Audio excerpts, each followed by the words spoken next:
El Brasil juega contra nosotros. Alors là, les amis, je pense que cette phrase, elle a jamais eu autant de sens que de la réutiliser dans ce contexte-là. Tellement le Brésil aujourd'hui, les amis, nous chie à la gueule, a chié à la gueule du Real Madrid, de ses supporters, de ses joueurs. Tellement il y a un manque de respect, je trouve, envers l'institution et le club. Et tellement là, c'est aussi du foutage de gueule. Alors bien évidemment, je comprends aussi leur point de vue. Pour vous remettre un peu dans le contexte, actuellement, le Brésil joue pendant cette trêve internationale pour les différents clubs européens et globalement du monde, même si bien sûr des compétitions sont en cours comme la CAN et aussi des phases de qualification encore actives pour le mondial, donc notamment l'Amérique du Sud qui va aussi déborder d'ailleurs sur la semaine prochaine où le Real Madrid va devoir affronter l'Athletic Bilbao en quart de finale de Copa del Rey, mais qu'on devra faire sans Valverde qui est retenu par l'Uruguay vu qu'ils ont aussi un match à jouer à peu près à ce moment-là, mais aussi le Brésil qui justement va retenir Casemiro, Militao, Rodrigo et Vinicius et ne vont pas les libérer. Ils ne vont pas les libérer alors que eux sont déjà qualifiés depuis perpète. C'est honteux.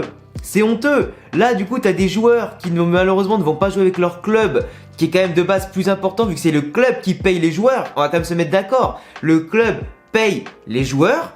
Donc à un moment donné, si toi tu es déjà qualifié, nous, les joueurs qu'on paye au prix fort en plus, ce serait quand même bien qu'on les récupère. En plus des joueurs, pour certains quand même, plus que titulaires, des joueurs hyper importants dans l'équilibre de l'équipe, dans les phases offensives et même défensives. Donc à un moment donné, viens pas péter les coronets avec ta sélection de mes couilles, même si je respecte le Brésil entièrement comme toutes les sélections du monde, mais quand t'es déjà qualifié pour le mondial, viens pas faire chier et laisse-nous nos joueurs. Et justement, quand il y a Juninho Paulista, là, le coordinateur de l'équipe nationale du Brésil, qui est venu parler notamment aux différents médias pour dire que non, je suis désolé, que le Real Madrid, c'est un club comme un autre, ils ont pas de passe-droit, qu'il y a déjà plein de clubs anglais, qu'il y a même le PSG qui nous a demandé de libérer des joueurs par-ci par-là. On n'a jamais dit oui sous Tite, en tout cas le sélectionneur, depuis qu'il a pris l'équipe, il n'y a aucun joueur, peu importe qui soit, qui a pu être libéré de ses fonctions en sélection pour retourner dans son club un peu plus tôt. Ils veulent pas faire de passe-droit au Real Madrid.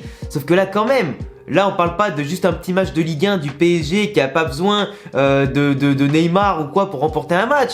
Nous, on parle quand même de 4 titulaires potentiellement sur 11 qui a quand même besoin d'être là pour qu'on puisse potentiellement gagner Bilbao, qui même si on les a battus 3 fois en 1 mois et demi, ils peuvent nous battre la 4e. Là, on lutte contre limite le plus gros adversaire restant pour la Copa del Rey. Parce qu'après, il y a encore le Betis et Sociedad qui s'affrontent les uns les autres. Il y a encore le FC Valence. Mais Bilbao, pour moi, c'est encore vraiment avec le Betis, les deux plus gros morceaux à affronter en Copa del Rey pour pourquoi pas la remporter. Même si aucune équipe n'est à sous-estimer, tu perds quand même 4 titulaires sur 11. Alors bien évidemment, j'ai confiance en Hazard potentiellement, ou Gareth Bale, ou Asensio s'il revient de blessure après 3 semaines, mais lui il risque de manquer de rythme. Donc j'ai confiance au pire en ces 3-là pour remplacer quand même Rodrigo à droite, mais il faut quand même pas oublier qu'il faut aussi remplacer Vinicius à gauche. Et Vinicius à gauche, c'est quoi? C'est le meilleur détonateur de l'équipe, c'est celui qui apporte le plus de vitesse, de percussion, de verticalité à l'effectif, le plus de, j'allais dire, de folie aussi, qui a une combinaison avec Benzema, un duo avec Benzema qui est énormément bien ficelé et qui est en plus infatigable à son âge. Le mec il peut te faire 90 minutes ou 120 minutes, qui sera fatigué mais juste à la fin du match. Donc tu vois, c'est un joueur aussi qui est imprévisible et qui peut t'apporter beaucoup de choses. Et pour moi, ne pas avoir Rodrigo à la limite, c'est pas forcément très grave, même s'il est monté en puissance quand même depuis ces derniers temps et qui fait de très belles choses et de très belles passes décisives, tout ça, et qui marque pas assez de buts à mon goût quand même. Mais je suis quand même plus dégoûté de perdre Vinicius que Rodrigo. Rodrigo, son profil il est intéressant, mais t'as Hazard aujourd'hui qui peut-être revenir en forme, on sait pas. Hazard, on sait que je le critique tout le temps, mais en ce moment, il arrive à faire 2-3 petits trucs sympathiques, à voir sur la durée ce que ça peut donner, mais là du coup, il aura potentiellement sa chance de briller dans un gros match en jeu qui comptera vraiment, tout comme il a pu le faire en étant décisif contre Elche en prolongation, à 10 contre 11. Donc là voilà, après Gareth Bale peut revenir, pourquoi pas, avec sa blessure, avec une envie décuplée, démesurée, qu'on aimerait bien qu'il ait en tout cas pour qu'il puisse être décisif dès son retour. Ça pourrait être bien, à l'instar de son début de saison avant blessure qui était très intéressant. Mais là pour le coup, tu perds aussi Casemiro, qui est quand même ton 6, qui va assurer l'équilibre, qui n'a pas peur d'aller au combat, qui va courir pour 12, qui va récupérer un nombre incalculable de ballons, qui va monter le ton, qui va surtout des fois percer les lignes en passant balle au pied. Et je sais pas, tu vois, c'est quand même c'est Casemiro quand même, c'est quand même le meilleur 6 actuellement à son poste au monde. Tu peux pas le perdre pour un match comme ça. Surtout que Bilbao, ils ont perdu 3 fois contre nous, je le rappelle. La revanche, ils vont vouloir aller la chercher. Tu vois ce que je veux dire? En plus, dans un match à fort enjeu, vu que c'est une élimination directe, c'est quand même problématique. Bilbao aura quasiment son équipe type, parce qu'il y a quand même des cas de Covid et des blessés chez eux. Mais voilà, donc même si c'est Bilbao, c'est pas non plus une équipe de Ligue des Champions de ouf, comme City, Liverpool ou le Bayern. Ça reste quand même une équipe qui, quand ils sont à fond, on l'a vu contre le Barça notamment, ces derniers temps, tu vois, ils ont pas peur. Ils ont pas peur, c'est une équipe qui peut démonter l'Atlético Madrid, le Barça, qui peut faire jeu égal avec le Real Madrid dans un très bon jour. Donc voilà, et encore plus sur un match. Donc voilà, donc si t'as l'équipe type, c'est mieux, parce que quand le Real Madrid en général fait tourner, ça se passe pas forcément comme prévu, vu que les remplaçants manquent de rythme, et elles manquent aussi un peu d'automatisme avec les autres remplaçants et les titulaires sur le terrain. Mais du coup voilà, quand tu fais tourner, c'est un peu problématique, parce qu'on fait pas assez tourner. Si on faisait assez tourner, il y aurait pas ce problème-là, je pense. Donc voilà, maintenant qu'on a des absents par la force des choses, ben on n'a pas le choix. On n'a pas le choix. Après, le truc c'est que tu vois, le Brésil, d'un côté, je les comprends, parce que même s'ils sont déjà qualifiés, que c'est déjà assuré, etc., leur qualif, il faut quand même que eux travaillent leurs automatismes et travaillent un petit peu avec le groupe, et que le sélectionneur voit de plus près avec le maillot du Brésil ce que les convoqués font à l'entraînement et ce que les convoqués font durant les matchs. Mais par contre, il a intérêt de mettre titulaire Vinicius, Militao, Casemiro et Rodrigo sur les 2 matchs. Si ces mecs-là ne joue quasiment pas ou très peu. Bon, Casemiro, il est titulaire indiscutable, donc c'est pas la question, et Vinicius, à mon avis, va le devenir.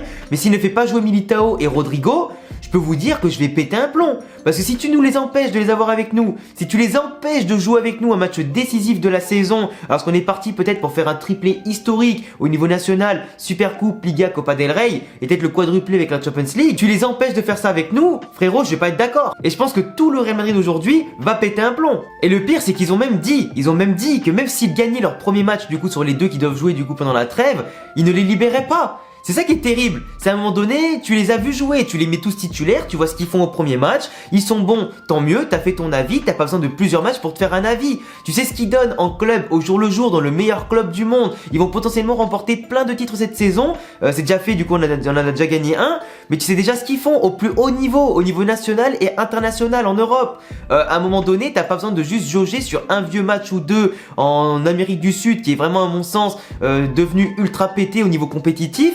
Donc depuis ces dernières années, donc à un moment donné, top l'hypocrisie. T'as une préparation à faire certes, mais t'as d'autres échéances dans le calendrier pour le faire. Là pour l'instant, nous on en a besoin de manière décisive. Et je peux te dire que si on devait jouer la Ligue des Champions contre le PSG, s'ils nous les avaient pas lâchés, frère, les joueurs, j'aurais espéré qu'ils aient fait un gros boycott pour venir avec nous. Si bon, je veux comprendre que certains comme Rodrigo, Casemiro, etc., ils aiment tellement leur pays, bien évidemment, qu'ils ne veulent pas lâcher leur sélection, c'est normal et c'est tout à leur honneur, tu vois. Parce que tu peux potentiellement, si tu te fais une brouille avec le sélectionneur, niquer tes chances d'aller à la Coupe du Monde. Et ça, c'est pas possible pour eux. C'est pas possible. Et on sait très bien que la Coupe du Monde, c'est la compétition que tous les joueurs rêveraient de gagner, même sûrement plus que la Ligue des Champions. Et ce qui est tout à fait légitime, ça peut la compétition suprême.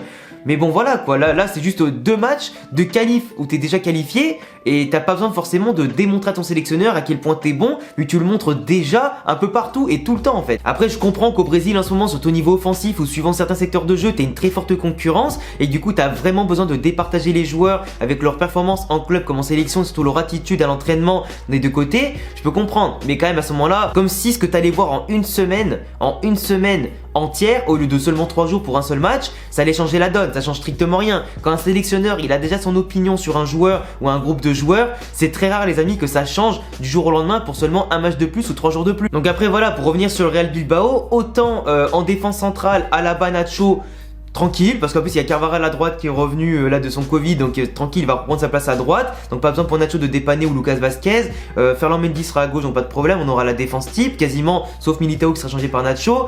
Milieu de terrain, bah du coup vu Casemiro sera pas là, ce sera sûrement Camavinga ou Valverde titulaire, à moins que Ancelotti nous fasse un 4-4-2 avec Kroos, Modric, Camavinga et Valverde, du coup les 4 titulaires, pour avoir un milieu de terrain qui soit béton, qui court, qui répondra aux défis physiques de Bilbao, qui saura aussi bien manier le ballon pour contrôler le jeu et le tempo et assurer aussi un équilibre avec des milieux de terrain qui vont courir, se positionner, attaquer, défendre et créer du jeu. Donc ça peut être pas mal un 4-4-2 comme ça. Et après devant, je pense qu'on aura Benzema et Hazard. Ce qui pourra pas forcément être mal. ce sera plutôt intéressant pour avoir une bonne combinaison et tout. Et voilà, on verra. S'il laisse un 4-3-3, ça veut dire qu'on aura Hazard, Gareth Bale ou Hazard Asensio, suivant si Asensio revient et qu'il ait du rythme. Mais voilà, donc peu importe, en tout cas, on a des remplaçants qui peuvent assurer l'intérim comme il faut. Mais ça fait quand même chier de te dire que tu perds ton meilleur attaquant avec Benzema. En plus Benzema, parce que oui Benzema j'en parle comme quoi il sera là, mais oui de base il sera là. Sa blessure c'est une contracture musculaire, donc il en a pour 5 à 10 jours depuis sa blessure. Donc normalement il sera présent contre Bilbao, mais le Real Madrid ne veut absolument pas forcer les choses. S'il a la moindre petite gêne, il sortira directement du terrain ou alors ne jouera pas, parce qu'après la semaine d'après ce sera le match contre le PSG. Donc forcément là on joue quand même sur la corde raide. Donc déjà que t'as pas Vinicius, tu vas obliger Benzema à jouer, pourquoi pas aller en demi-finale de Copa del Rey. Mais c'est dangereux, très dangereux, parce qu'en plus on n'est pas à l'abri que nos joueurs se blessent des fois avec le Brésil ou simplement accumulent de la fatigue avec les déplacements en avion et voilà les matchs comme ça. Alors qu'ils auraient pu se reposer tranquillement avec nous et faire du coup 3 jours de récupération, jouer ensuite contre Bilbao et être tranquille après quoi. Enfin voilà, en tout cas après le Brésil, je comprends leur motivation, mais d'un côté c'est un peu chier à la gueule du Real Madrid parce qu'ils en ont vraiment besoin. S'ils t'ont fait la pétition, c'est pour une raison quand même claire, ils ont expliqué quand même leurs arguments, c'est pas pour un match de Ligue 1, de championnat particulièrement, c'est pour un match à enjeu, pour un titre qui pourrait nous être donné dans quelques mois quand on aura franchi toutes les étapes et tous les tours, avec bien sûr le mérite de remporter la victoire. Donc à un moment donné, voilà, c'est quand même chiant, tu laisses ça pour une équipe qui est déjà qualifiée en fait. Enfin bref les gars, c'est tout pour cette petite vidéo sur le Real Madrid et par rapport à la polémique avec le Brésil. Je vous laisserai me dire en commentaire tout ce que vous pensez de cette nouvelle là par rapport au Brésil, si pour vous ils ont raison, pas raison, etc.